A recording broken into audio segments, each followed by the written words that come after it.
حضرت ابراہیم علیہ الصلوۃ والتسلیم کی زندگی کے ہر موڑ میں تکلیف ہی تکلیف رہی ہے، اور اس تکلیف کے پیچھے اللہ کا حکم بندوں تک آنے والا تھا اور وہ چیز ظاہر ہونے والی تھی۔ اس لیے رب تبارک و تعالیٰ نے جس دور میں اور جس حالت میں حضرت ابراہیم علیہ السلام کو اس دنیا میں بھیجا، اور ان کی زندگی کے جیسے جیسے اوقات گزرتے چلے گئے، اللہ کی حکموں کی تبلیغ بھی ہوتی رہی اور یہ تکلیف بھی جھیلتے رہے، اور قوم ان کے ذریعے اللہ کی معرفت بھی ہوتی رہی، قوم کو اللہ پہنچاتے رہی۔ اور نبی کی ہر زندگی کے پہلو کو پیش کیا جب اپنی زندگی کو قوم کے سامنے، تو اللہ قوم کو ہدایت کا ذریعہ بنایا۔ اب ہدایت کا ذریعہ جس طریقے سے بنا ہے، اب چاہے وہ حضرت سارہ کے ذریعے حضرت ہاجرہ کا عقد میں آنا، حضرت ہاجرہ کے ذریعے حضرت اسماعیل علیہ السلام کا پہلے اس دنیا میں آنا، بعد ایک زمانے گزرنے کے بعد حضرت سارہ کے ذریعے حضرت اسحاق علیہ السلام کا اس دنیا میں آنا، اور حضرت ابراہیم علیہ السلام اپنے لال کو حضرت ہاجرہ کو لے جا کے چھوڑنا، زمزم شریف کے کنواں کا وجود میں آنا،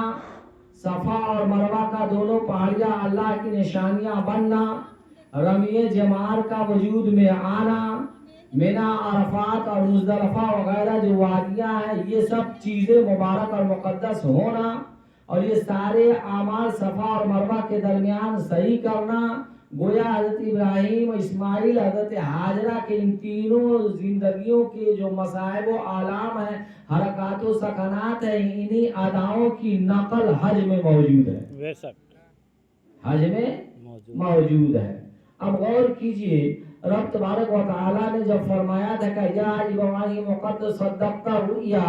انا کذالک نجزی المحسنین، جب حضرت ابراہیم علیہ السلام قربانی کرنے کے لیے تیار نہیں ہوئے، بلکہ قربانی کرنے کے لیے بالکل چاقو چلا دیے، رب کا حکم ہوا چاقو نہیں کاٹ رہی ہے ابراہیم کے ریشم جیسے گلے کو، وجہ یہ تھی کہ رب تبارک و تعالیٰ نے چاقو کو حکم دیا تھا کہ چاقو تم مت کاٹنا۔ یہی وجہ ہے کہ حضرت ابراہیم علیہ الصلوۃ والتسلیم بار بار کوشش کرتے رہے، لیکن ان کا نرم و نازک جیسا گلا کٹا نہیں۔ رب تبارک و تعالیٰ کے حکم کے مطابق اللہ تبارک و تعالیٰ کے اس مخصوص بندے کی جگہ پر حضرت جبریل امی کے ذریعے جنتی دمبا آیا،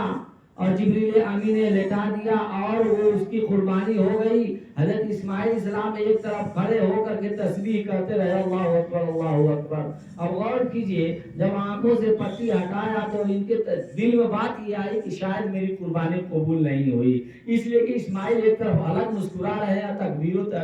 تکبیر کر رہے ہیں، تب پیچھے سے آواز آ رہی ہے یا ابراہیم قد صدقت الرؤیا، اے ابراہیم ہم نے تمہارے خواب کو سچ کر دکھایا،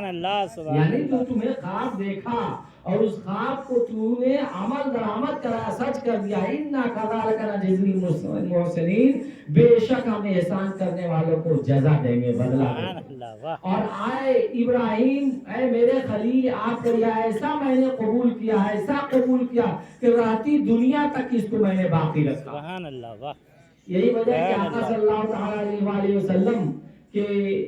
اس حدیث شریف سے صاف پتہ چلتا ہے، جو کئی مرتبہ آپ کو میں نے سنایا مسجد میں عیدگاہ میں، کہ آقا صلی اللہ علیہ وسلم فرماتے ہیں کہ جو میری امت میں سے قربانی کی طاقت رکھتا ہے اور قربانی نہیں کرے تو میری نگاہ کے پاس ہرگز ہرگز نہ آئے۔ مطلب یہ ہے کہ اپنے امت کو قربانی کی اہمیت اور عمل کی طرف راغب کرنا، کہ قربانی ہر حال میں تمہیں کرنا ہے۔ یہی وہ ہے کہ ایک حدیث شریف جو حضرت عائشہ صدیقہ رضی اللہ تعالیٰ عنہا سے مروی ہے، آپ بیان فرماتی ہیں کہ قربانی کے دنوں میں خون بہانے سے بہتر کوئی چیز اللہ کی بارگاہ میں ہے ہی نہیں ہے۔ یہی وجہ ہے کہ کہا جائے کہ اربوں خربوں رائے خدا میں آپ جو ہے صدقہ خیرات کر دیجئے، غربا مساکین فقراء پر خرچ کر دیجئے، اس کی اتنی اہمیت نہیں ہے جتنی اہمیت ان 3 دنوں میں خون بہانے سے۔ اور اللہ کے رسول نے یہاں تک اپنی امت کو بشارت دے دیا ہے، جو آدم سے لے کر حضرت عیسیٰ علیہ السلام تک دوسرے نبیوں کو یہ مجدہ اور یہ عمل اور یہ اعجاز اور مقام نہیں ملا ہے کہ آقا صلی اللہ علیہ وسلم نے فرمایا کہ جو تم کیا کرتے ہو وہ قربانی کے جانور پرسرات پر تمہارے لیے سواری بنائے جائیں سبحان اللہ، اور اسی سواریوں پر چڑھ کر تم کیا ہے جنت میں جاؤ گے. اب غور فرمائیے پرسرات کی بات آئی تو ہم اور آپ بچوں کو پڑھاتے ہیں, ہمارے علماء حضرات آپ بھی سنے ہوں گے, پلسرات جو بال سے زیادہ باریک تلوار کے دھار سے زیادہ تیز ہے سب کو اس پر گزرنا پڑے گا, اور جو کٹ کے گر جائے گا وہ جہنم میں ڈائریکٹ چلا جائے گا. جنت کا یہی راستہ ہے, لیکن غور فرمائیے گزرنے والوں میں اس طریقے سے لوگ گزریں گے جیسے بجلی ایک طرف ایک آن میں یہاں تڑکی جا کے وہاں پر ختم ہو گئی. کوئی تیز رفتار گھوڑے کی طرح دوڑتا ہوا جائے گا, کوئی دوڑتا ہوا جائے گا, کوئی لگڑاتے ہوئے جائے گا. جس کا جیسا عمل ہوگا اس اعتبار سے امت محمدیہ کے باایمان لوگ جو ہے پار کر جائیں گے, اور جو جہنمی ہوں گے وہ کٹ کر کے گر جائیں گے. اب غور فرمائیے میرے اسلامی بھائیوں, کتنی بڑی بشارت مزدہ خوشخبری ہے کہ آقا صلی اللہ علیہ وسلم فرماتے ہیں میری امت کے ان افراد کے لیے وہ سواریاں بنائی جائیں گی. اس لیے فرمایا کہ قربانی کے جانوروں کو لنگڑا نہ رکھو, اندھا نہ ہونے پائے, دبلا کمزور نہ ہو, کان کٹا نہ ہو, کسی طریقے کا اس کے اندر عیب نہ ہو, بالکل صحیح سلامت ہو. اب غور کیجئے میرے اسلامی بھائیوں, یہی حضرت ابراہیم علیہ الصلوۃ والتسلیم ہے اور اسماعیل علیہ الصلوۃ والتسلیم ہے کہ جب قربانی سے فارغ ہونے کے بعد ایک وقت ایسا آتا ہے کہ حضرت حاجرہ انتقال کر جاتی ہیں. حضرت ابراہیم علیہ السلام اسماعیل علیہ السلام تنے تنہا بچ جاتے ہیں. قوم میں آپ کی شادی جب ہو جاتی ہے تو ہو جانے کے بعد میرے اسلامی بھائیوں ابراہیم علیہ السلام آئے, اور آنے کے بعد سے بہو کے حرکات و سکنات کو دیکھا تو یہی نے کہا تھا کہ وہ آ جائیں تو سلام کہہ دینا اور کہہ دینا کہ گھر کے چوکھٹ تیرے قابل نہیں ہے.